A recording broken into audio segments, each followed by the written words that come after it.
ନମସ୍କାର, ମୁଁ ଉତ୍ତମ ଆପଣଙ୍କୁ ସ୍ୱାଗତ କରୁଛି ଆପଣଙ୍କ ଚ୍ୟାନେଲ୍ ଇକ୍ୱେ ନ୍ୟୁଜ୍କୁ।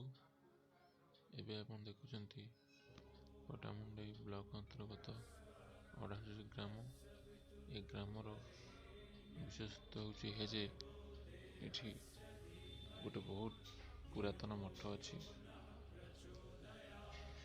ଏ ମଠ ବହୁତ ଚର୍ଚ୍ଚିତ ମଠ, ବହୁତ ନାମୀ ଦାମୀ ମଠ। ହେଲେ ଆଜି କରୋନା ସମୟରେ ମଠ ପୁରା ଖାଁ ଖାଁ ଲାଗୁଛି। ଶହ ଶହ ଲୋକ ଭିଡ଼ରେ ଏ ମଠ ହସି ଖେଳି ମଜି ଯାଉଥିଲା। ହେଲେ ଆଜି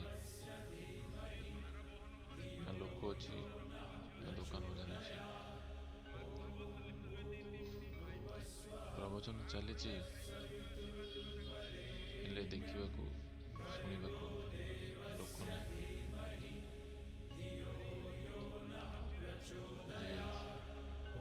କରୋନା ସବୁ ପୂଜା ପର୍ବ,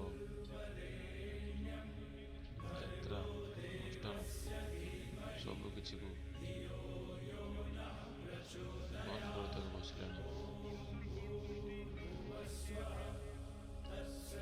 ଦେଖିପାରୁଥିବ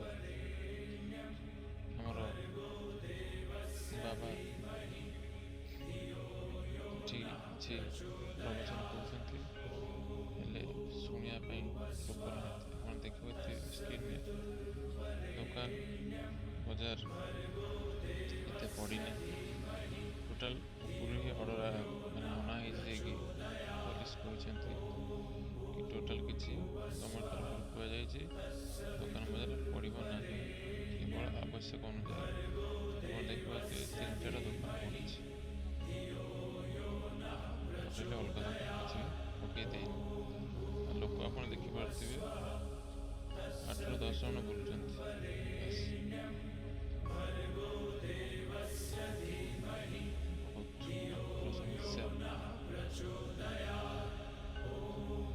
ଦେଖାଯାଉ ଆଗକୁ କ'ଣ ହେଉଛି, ସମସ୍ୟା କେତେ ଦିନ ପର୍ଯ୍ୟନ୍ତ ରହୁଛି। ଜଗନ୍ନାଥ